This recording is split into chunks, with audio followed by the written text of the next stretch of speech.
Yes, please. How to handle a bad publicity? That's a very good question. You can successfully handle the bad publicity if you have prepared a long time before it starts happening. So you need to be properly organized and prepared. If you start thinking about it after the bad publicity starts happening, then it's very hard, to control. Therefore, you should have a DMO should have a media department, something like a press office, a media office, and cultivate relations to travel writers and influencers and the media in general. By organizing press trips, by having media visiting this country. We want them to know us. We want them to contact us first if there's any bad news, coming from our place. This takes, a professional approach of the media.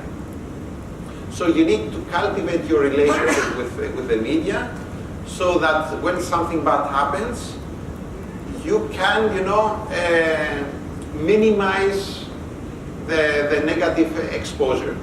To create bonds, you want the media to have a good knowledge of your country, because bad publicity, to a large extent, is based, of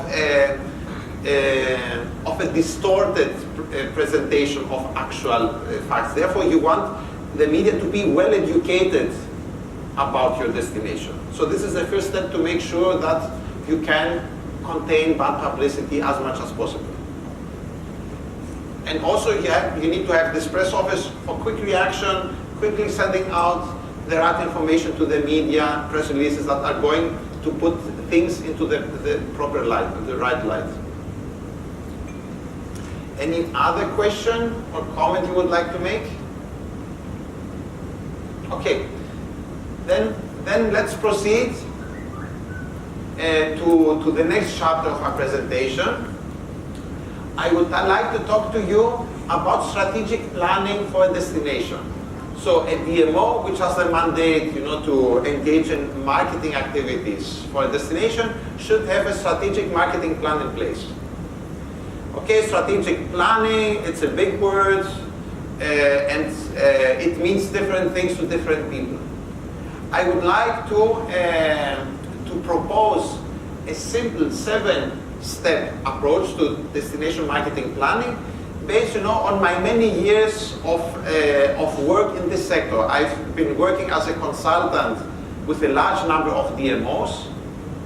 In many countries, I've worked for large travel destinations, such as in my country, of course, the biggest ones, Athens, Thessaloniki, Santorini, Rhodes, Crete, etc., etc. I worked for the DMOs of Berlin and of Munich. On the local level, I've worked for national tourism organizations of Greece, of Cyprus, of Spain, Italy, Portugal, Croatia, etc., etc. So based on this, on those many years of practical experience, I would like to propose this easy to implement 7-step approach to destination marketing planning, to strategic marketing planning, so that the DMO can create a marketing plan that's going to help it become more effective in its work to attract more tourists and more tourism income to a destination. So let's have a look at those 7 steps. So step number 1, market research and analysis. Whatever we do in marketing, we always start with research and analysis. We need to have a very good understanding of what is actually happening out there in the market. We do not want to make decisions about our marketing activities, where to spend our limited budget, without having a good understanding of what's going on out there. So we need to understand where our position is, our position as a destination. How do the market sees us? How do we compare with other competing destinations? What are the travel preferences and the travel needs of tourists?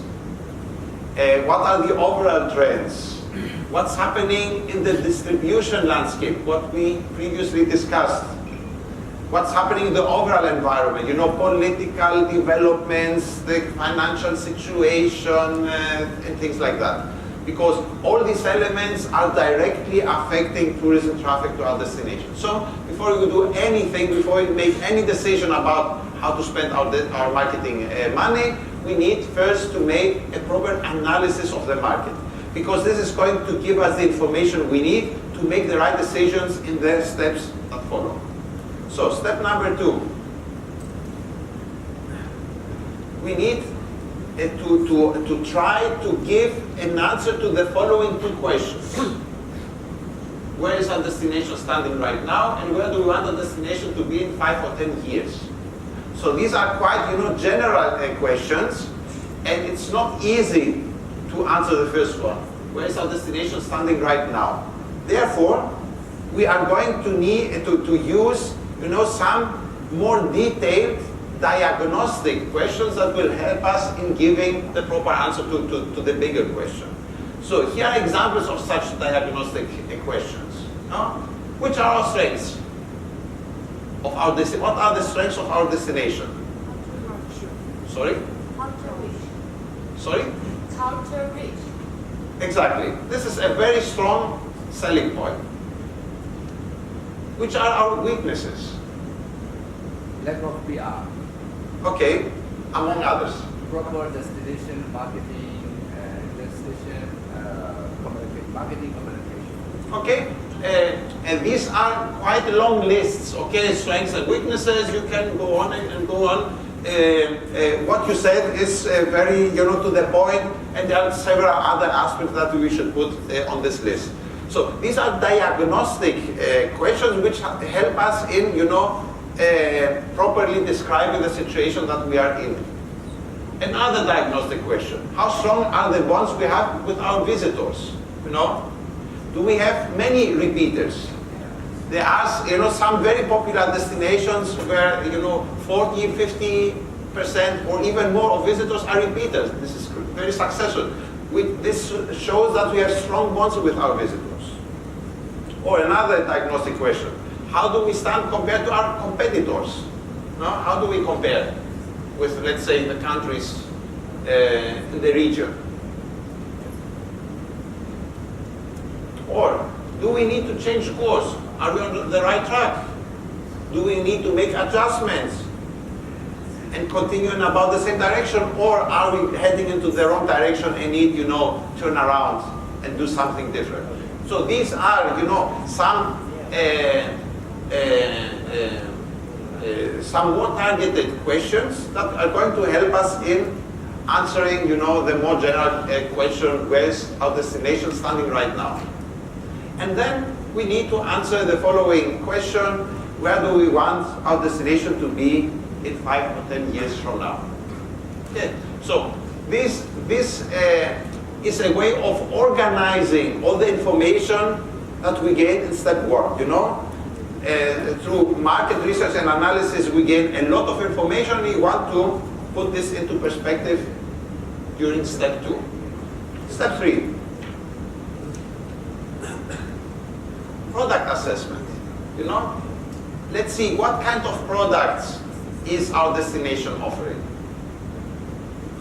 So we need first to evaluate our destination's tourist resources, our heritage sites, the hotels, the accommodation, transportation infrastructure, and transportation services. What's the situation? How are things? Which are our destination's main attractions? What travel experiences are we offering to our visitors? So somebody may come to Myanmar, of course, for its great cultural heritage. Any other tourist activity, travel activity they can engage into? Can they come here, for instance, for a beach holiday to Myanmar? As far as I know, they can come. Can they come for, let's say, nature activities, for trekking in the mountains? Can they come, to attend a congress? they come here for as part of a cruise. So these are, these distinct travel experiences are forming separate products. I just mentioned some tourist products. This is what we mean by tourist product in a destination context. So when a DMO is making its marketing planning and it's asking itself, what kind of products are we offering? This means what kind of distinct travel experiences we are offering. Because each of these travel experiences represent a product, and each product aims at a specific market. So people, want to engage in nature activities, trekking in the mountains, are a total different market than people who want to come, to spend a week on a beach in the south of the country. So these are different products and different markets. Therefore, this is one of the most crucial exercises we need to do as DMOs, is to formulate our tourist product portfolio. Let's have a look at an example. This is a product portfolio being marketed by the Bavarian Tourism Organization. Bavaria is one of the federal states of Germany. It's the largest, and it's also Germany's most popular tourism destination. It's a place where the capital of Bavaria is Munich. I'm sure you are aware of Munich.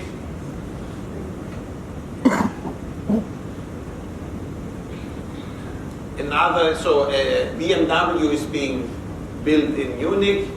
Another major city of Bavaria is Ingolstadt. You may not know Ingolstadt, but you know the cars being made Audi. Okay, so it's a large federal state of Germany.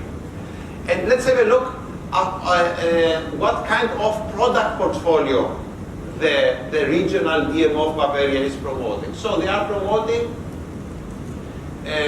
nature activities. They are promoting wellness holidays in one of the spa towns of Bavaria. They are promoting holidays with kids, travel with kids, with children. They are promoting MICE meetings, incentives, congresses. They are promoting sightseeing, cultural activities, city breaks, visiting the large cities of Bavaria, culinary experiences, great food, great wine, beer, the sausages, you have these white sausages, it's a local specialty, and skiing holidays. As we see, the DMO of Bavaria is promoting a 9-item product portfolio. They are promoting 9 distinct products. Why would you say is it important for a DMO to promote not a single product, not the overall destination, but such a portfolio? Sorry? For the spectrum of travelers. Yes. It's also seasonality.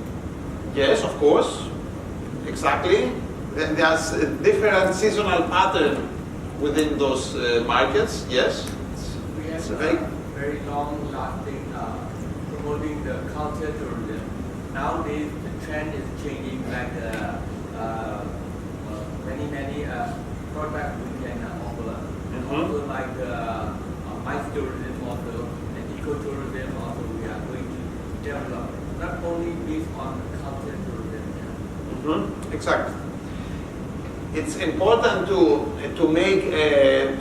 follow this approach because each product is aimed at a totally different market. You cannot be effective in selling, family holidays and meetings and congress and conventions, with the same marketing tools. They are totally separate markets. You need to speak another language. And and send out totally different messages when trying to bring in a big congress to your city, and a totally different language if you are trying to attract families or to attract people who want to make some ski holidays in the snows. you need to speak the language of each of those very different markets. And you can do this in an effective way only if you are following what we call a product portfolio management approach to the market. So by thinking in terms of a product portfolio, we become much more effective in the way we approach the market. This is why this is very important for a DMO to have the understanding of the product portfolio it represents and appoint product managers to work to attract, to develop those very different market segments. So if you want to attract meetings and congresses and conventions to your destination, you need to have somebody in the DMO's team who is going to knock on doors of meeting organizers. If you do, a general marketing of your destination, you're going to miss out on this opportunity. You need to have a dedicated staff member, to approach cruise companies in order to convince them to include your ports in their cruise itineraries. So you need to do some very targeted marketing through this product portfolio approach. This is why it's important for organizations such as Myanmar Tourism Marketing, to clearly define the product portfolio that is going to represent.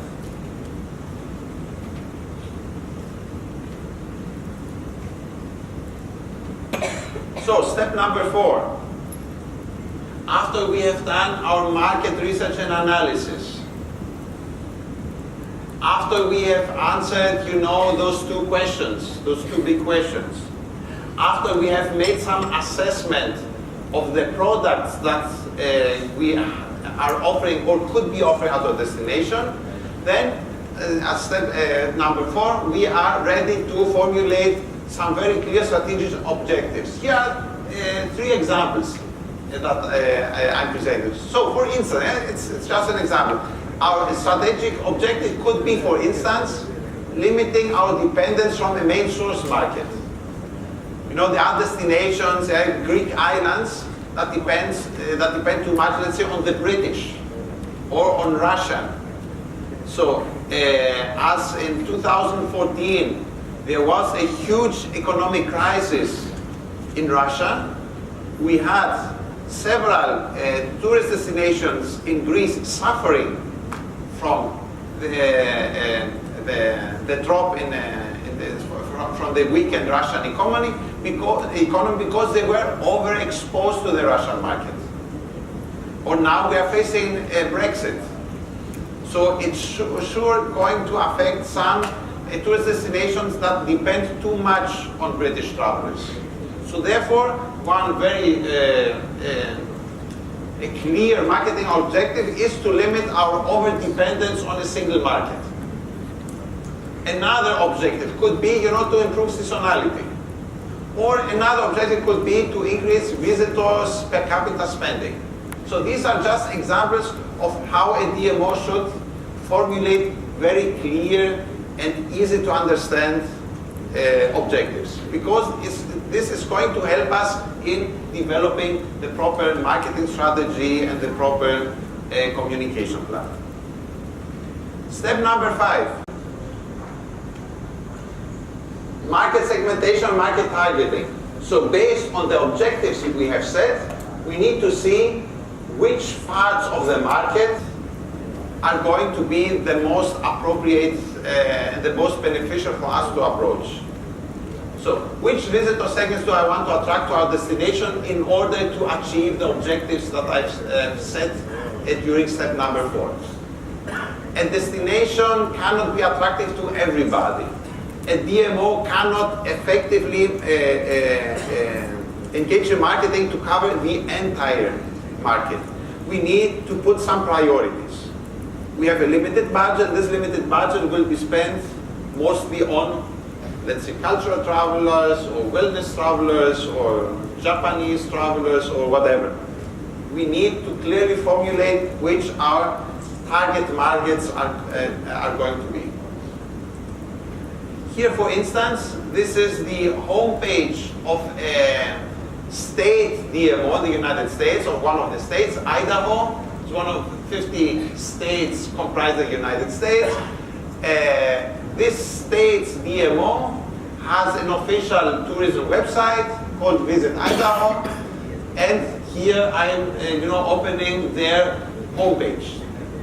And I see this picture, and if I scroll down on the first page, I see this picture. So from spending only 10 seconds on this website, what would you say, what is their main target market? Families, exactly, it's very clear. So they have put this priority, and this priority then guides them into all their marketing activities. For instance, how to set up their website, or what kind of photos they have asked their photographers to prepare. Not just landscapes, but actually families enjoying their visit to Idaho. Step number 6, matching market segments with proper products. So in step number 5, we set some priorities concerning our market segments, the target markets. And now we must make sure that those target markets are being offered great products. So if you want to attract, let's say, the family market, we must make sure that we are offering great experiences for families in our country. If we are targeting, let's say, the MICE market, we need to make sure that we are offering great conference centers.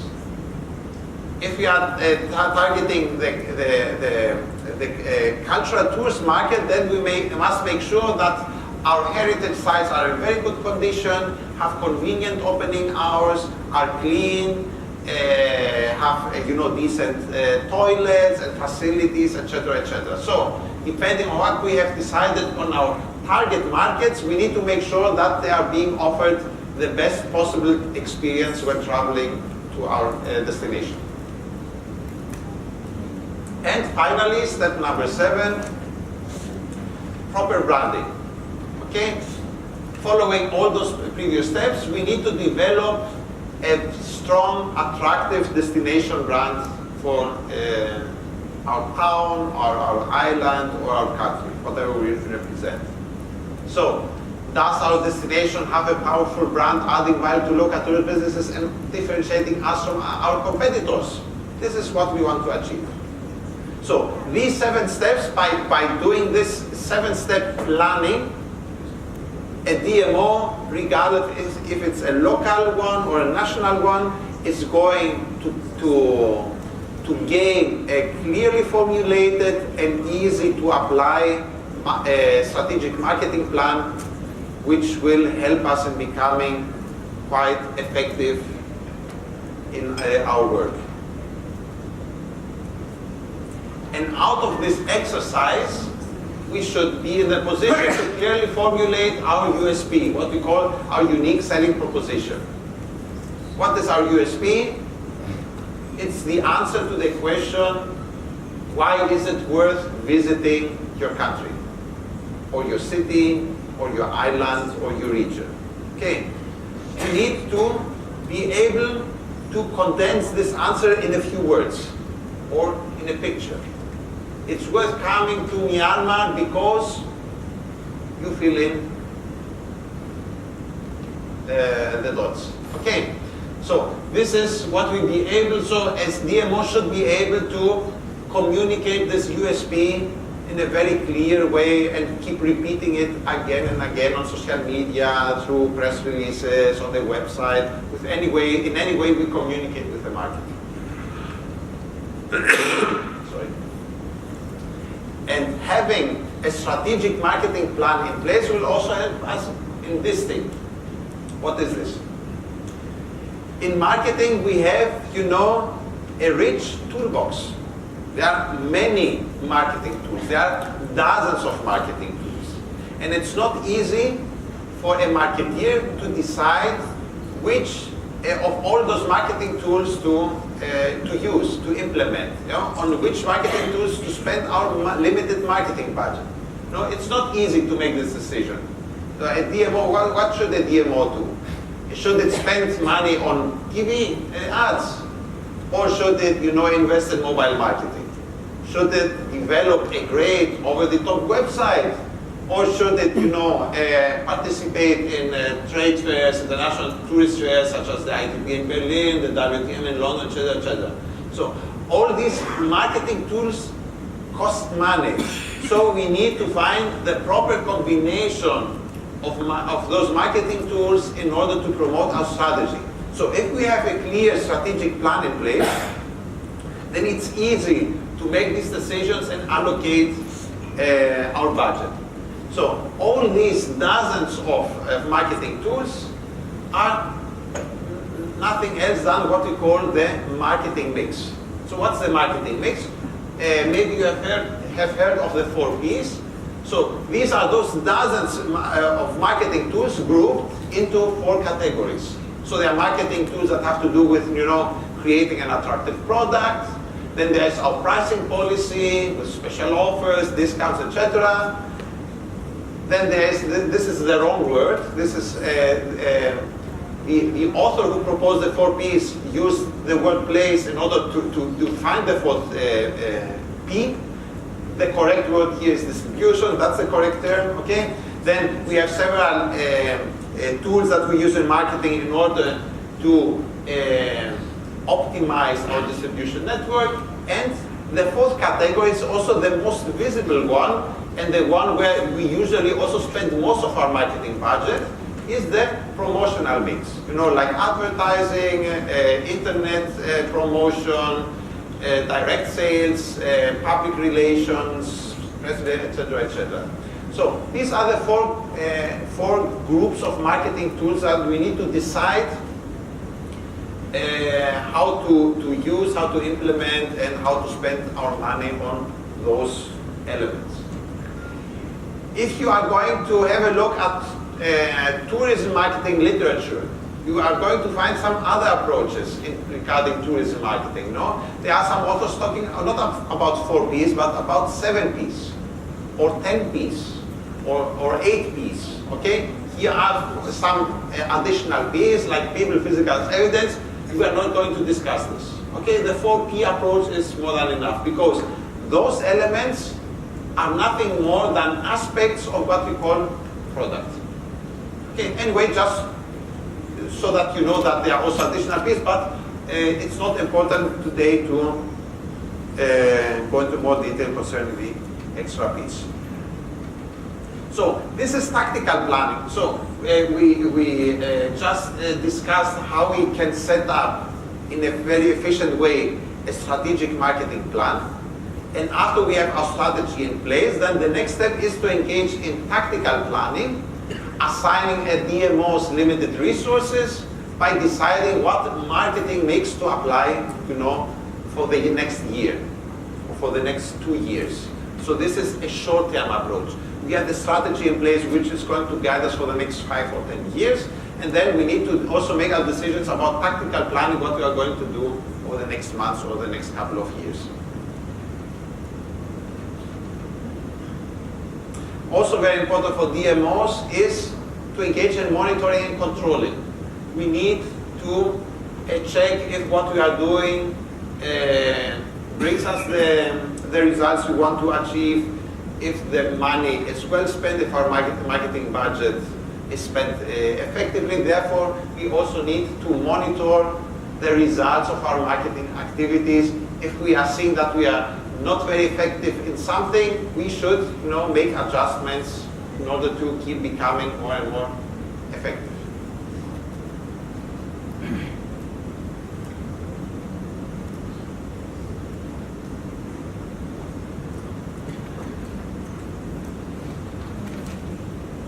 Sorry?